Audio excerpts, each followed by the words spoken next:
உங்களுக்கு என்ன? இல்ல தப்பு. அதுக்கு முன்னாடி மீனாட்சி இல்ல, அதுக்கு முன்னாடி ஒண்ணு இருக்கு. சரவணன் மீனாட்சி இல்ல. கேக்கல. சன் மியூசிக்கும் இல்ல. சொல்லிட்டாங்க, எங்க சொல்லிட்டாங்க, அவங்க சொல்லிட்டாங்க.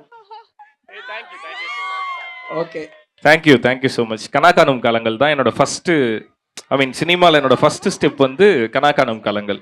விச் இஸ் அது வந்து இப்போ அந்த மாதிரி நடக்கிறதே இல்லை. ஆக்சுவலி அந்த ஷோஸ்லாம் நான் மிஸ் பண்ணுறேன். விஜய் டிவியில் வந்து போடுவாங்க நீங்களும் ஆகலாம் விஜய் ஸ்டார்ஸ் அப்படின்னு சொல்லிட்டு. ஸோ அதில் போய் பார்ட்டிசிபேட் பண்ணி அதில் டைட்டில் வின் பண்ணிலாம் வருவாங்க.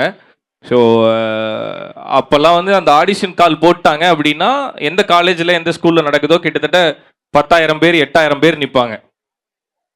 அந்த மாதிரி ஒரு ஷோவில் தான் நான் பார்ட்டிசிபேட் பண்ணி வெற்றிமாறன் சார் வந்து அதுக்கு ஜட்ஜாக வந்தார். ஸோ அதில் டைட்டில் வின் பண்ணி தான் நான் கனாகானும் காலங்கள் நடித்தேன். நான் ஆடிஷனில் 8,000 பேர் இருந்தாங்க நான் போனப்போ. காலையில் பால் பாக்கெட் போடும்போது போனேன். ஸோ அந்த ஆடிஷனில் டைட்டில் வின் பண்ணி கனாகானும் காலங்கள் தான் என்னோட ஃபர்ஸ்ட் ஷோ. தேங்க்யூ அது ஞாபகம் வச்சிருந்ததுக்கு.